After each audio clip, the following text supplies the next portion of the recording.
Look at the size of the brim on this thing. God, I look insane. But in 2024, I've smelled a ton of fragrances. Fortunately, I've gotten my hands on so many indie niche, designer fragrances, inspired expressions, or clones. I got to smell a ton of fragrances, but I wanted to do something a little bit different. Not necessarily the best fragrances in 2024, but more so fragrances that kind of caught my attention in a different way. At least in this video is gonna be niche and designer fragrances. There's certain fragrances that just hit a little differently off my skin, that popped up and ended up being kind of like no-brainer sense, like, oh, I know this is gonna hit, or based on the fit or situation or occasion that I'm going to, these fragrances are what I'm looking for. Some of them are older, some of them are newer acquisitions, some of them I've spent a lot of time on, some of them have gotten a good amount of love, others are just ones that have been in the stash, but again, kept reaching for because they just did something viscerally for the kid. And maybe they will for you too. I don't know, we not the same. He's not walking around wearing a stupid big hat, but I'm fashionable though. So let's roll my music so I can put you on to 12 fragrances that in 2024 left a lasting impression.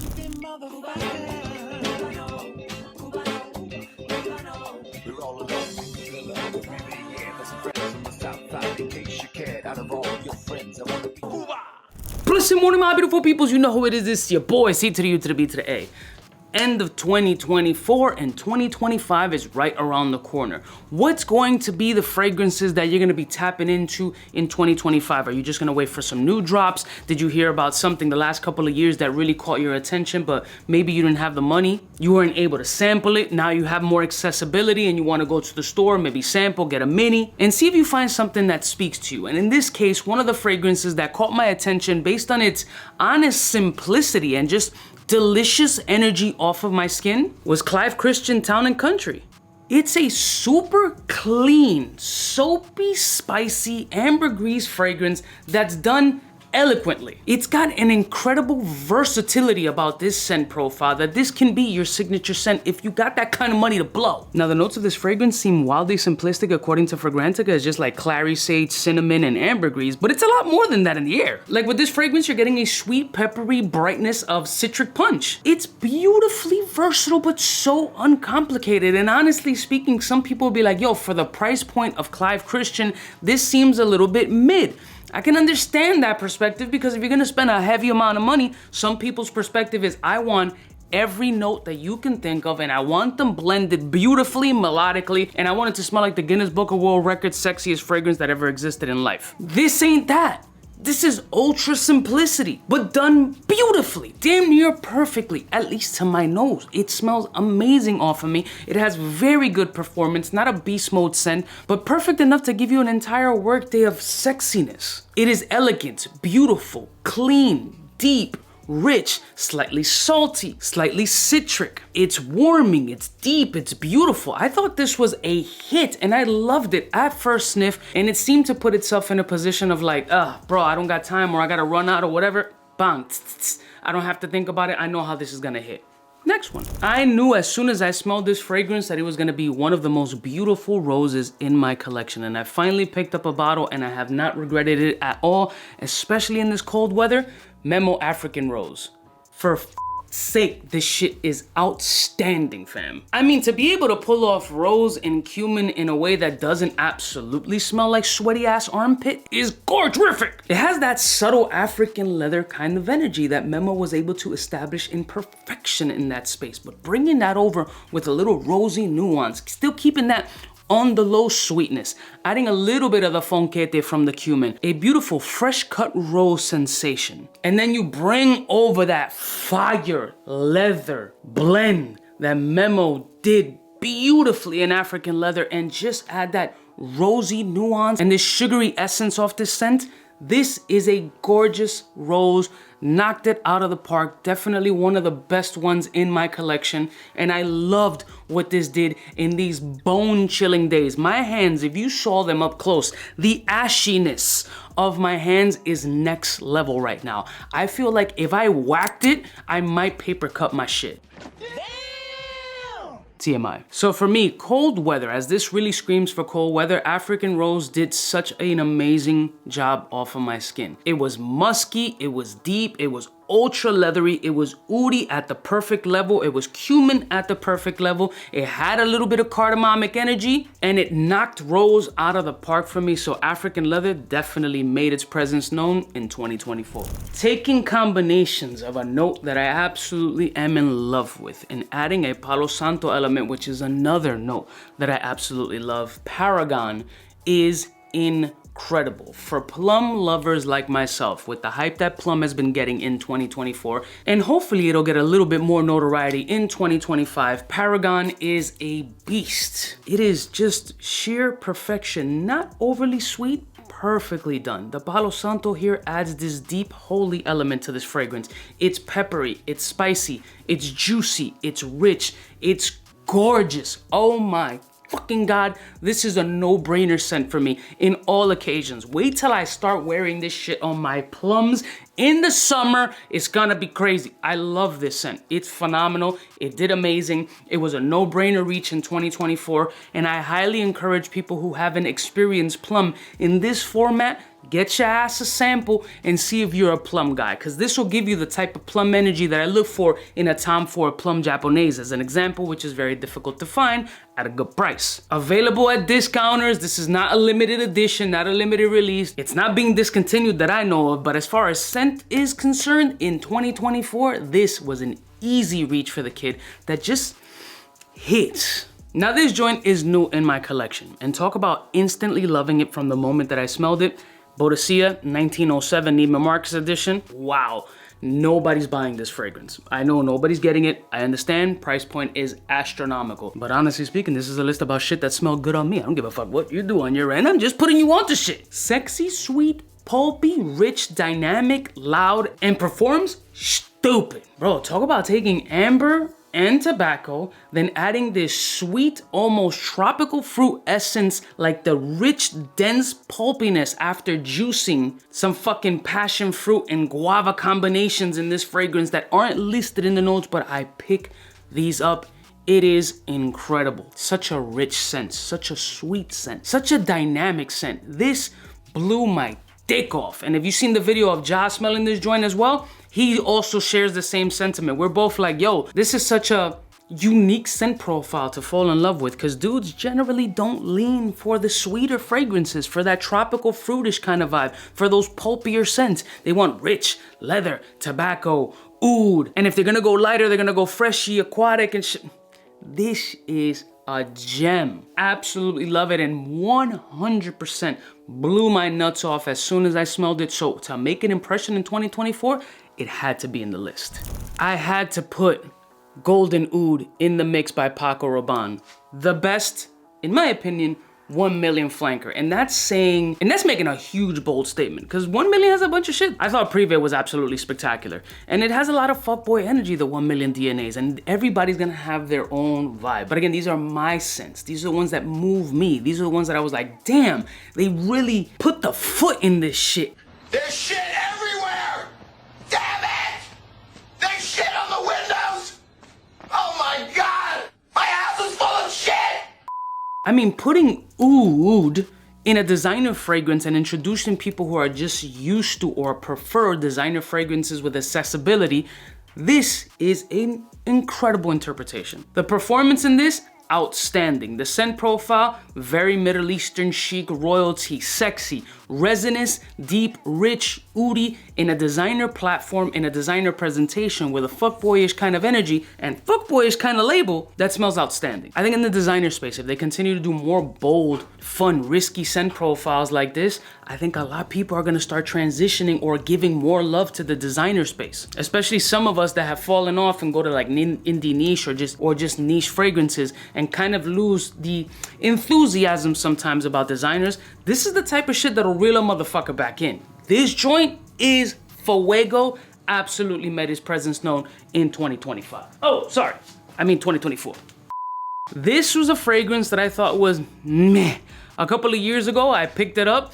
I ended up trading it, and because it didn't do anything for me. But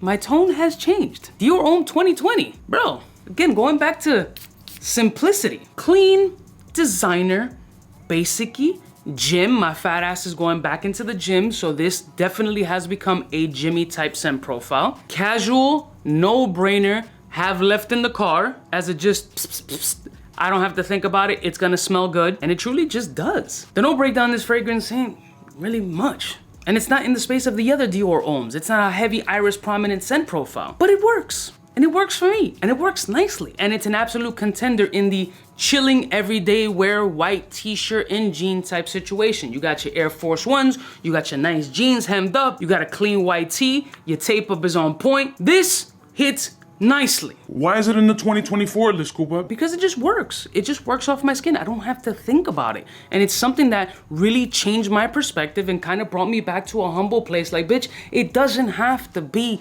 so complicated to smell fire, bro. You just need to smell good and it has to work off your skin. And the fact is, this shit absolutely works off of my skin on some regular every day. It worked. And talk about working extraordinarily well. Aventus Absolute. Fuck, I did not see that coming. I did not expect a Creed fragrance to be in this type of list. But bro, this one, I mean, I'm gonna have to put it in the space of like the best Creed for me. I mean, I'm getting mini goose pimples just smelling this shit off the top. A beautiful, cinnamony, bright, just delicious fucking scent. It has the DNA of the original Aventus, but my God, this underline what I interpret as mild latte-ish coffee ground subliminal dusting that I get from this scent. And then we bring in the juicy pineapple. It works incredibly. So versatile, so beautiful, so signature scent worthy. Again, it's more shock than a Creed and a Creed Aventus flanker for it to move me the way that this moved me. So in 2024, this had to be on the list. And bro, this is like a staple in my stash, bro. Not gonna lie. Next one. Another one that 3 of my friends at this point have 100% been like, what is that? Eau Jar Wood Whispers. Look at the leaking on this thing. I do not recommend this dabber thing. This dabber thing is ass. I don't like it, it makes a mess. Luckily, the fragrance smells outstanding, so it doesn't bother me a ton that it's kind of fucking leaking. But these dabbers, I don't know how to use them shit. You know what I'm saying? This shit is just, it's leaking everywhere, but bro, it's warming, it's sexy, it's spicy, it's resinous. It's a beautiful concoction of allspice. Such a deep, rich fragrance that smells like fucking darkness in the desert. I think. I mean, realistically, what the fuck do I know about darkness in a desert? I can tell you what darkness in the hood sounds like. Cuckoo! Run. The vanillic tone in this fragrance, the muskiness, that cashmere woolish kind of comfort, and then it has my baby in it. It's subliminal, sexy baby of plum energy. It isn't overly ripe, but this is fantastic. I am getting the spray version. This is just obnoxious to me. It performs crazy as shit. Bro, crazy, but it's annoying to me. It's not something that I'm accustomed to. It's not something that I like to do. And although this is a very easy dumb reach in the cold weather for me, it does provide a little bit of an annoyance when I gotta do the whole thing, be cautious. If I spill the shit, there's a fucking mess all over the place. It's a shit show, but the scent itself, if you do go this route, get a sampler, and if you decide to go about, unless you're used to these dabber things. If these dabber things work out better for you, then hey, more power to you. But the scent itself, fucking amazing. And let's get a little bit of booze and amber with Sandance by Stéphane Humbat-Lucas. Fantastical boozy energy, dark liquor vibes with fire amber and amazing performance. Wow. Wow.com. This shit is shit, bro. What? Little burnt sugary caramel energy, a little bit of a dark bitter chocolate. You got that cognac-ish kind of boozy whiskey energy. It's like a concoction of cocktails, like a Long Island iced tea minus all that sugary shit that gives you a wild hangover. This is picante, bro. This is so fucking incredible. Definitely also leaning towards the cold weather. These are the type of fragrances that I personally like. Resinous, colder, chillier, darker, warming type fragrances. I do have my freshy components, but these are the ones that speak to me a little bit more. This is an absolute gem in the collection. I'm gonna put it up there with one of the best of that I've smelled right now of the Stéphane Humbat-Lucas lineup. Sandance is a motherfucking problem in 2024. It's true. Now, I expected this next fragrance to be a dud.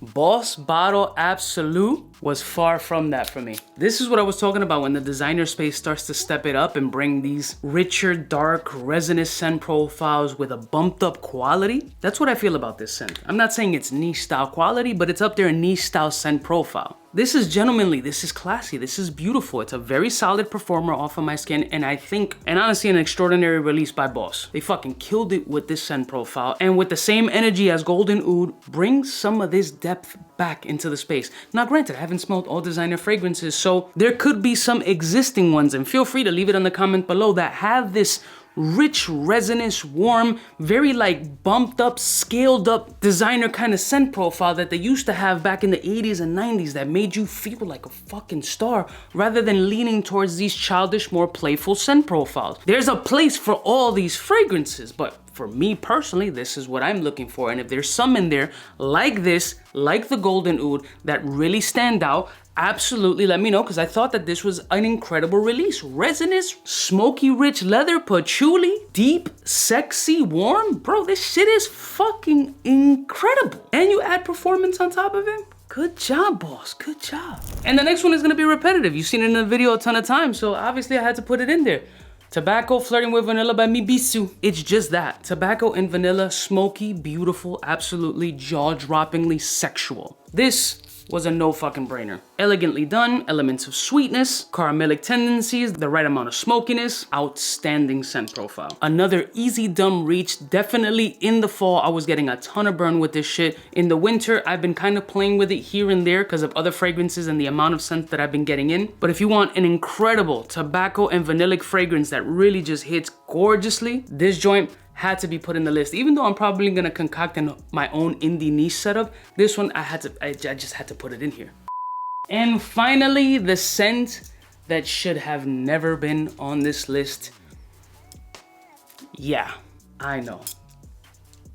This wasn't the icebreaker in the 𝗏𝗏 scent. I'm gonna be honest with you, but this is the one that took it to a whole nother level for me. This is a perfect designer scent. For me and my taste, what this did, what it does, how it performs, the scent profile itself, it's executed brilliantly. And I say this in every video and it's gonna get nauseating, but I'm not a 𝗏𝗏 fan. But this has brought me over to the space knowing that, yeah, y'all motherfuckers got potential to make some incredible shit, and this is really fucking good for me. I love how this smells and what it does, and people are shocked when they smell this scent profile on me, like the torso with the bulge. I know, but the gold one with the stripes on it. This is the final one I gotta put on the list as, damn, it's good. Now, these aren't all the fragrances, and I can do a part 2 and a part 3 when it comes to clones and indie niche and other designer and niche fragrances. I didn't want to bore y'all motherfuckers because nobody's watching till the end. But let me know what fragrance stood out to you and just was an easy dumb reach in 2024 in whatever category. Leave it in the comments below. I hope you have an amazing 2025 and really honestly send all positive vibes and good energy. Thank you all for the extraordinary amount of support, love, all the ball sprayers, the women that are just jumping onto the channel. I fucking love y'all wholeheartedly. And truth be told, I wouldn't be shit if I wasn't for y'all, and making content for me, especially in the fragrance space, which is something that I just love to do, is amazing. And I'm humbled and I love all of y'all to fucking death. Trust me, the ones who know me, the ones who rock with me, see what type of time and energy I'm on, and I'm mad appreciative. And I just want to say thank you, and I'm sending all the most amazing positive vibes and energy for 2025 your way. I'll see y'all bitches next time. You know who it is, biggest in the game. Let's fucking take over for 2025, kid. You're gonna be seeing me on TV real soon. Smooches. For the fly gun holder, money folder, roller, start tag when it's time to call back. For the rough, rugged, and raw way, this nigga Jay, it's a game, but he don't play. Hey, for all the chicks that got dead in the penthouse suite on top of my mom's crib. It's nonsense you never get in. It's nonsense that you would think that you would.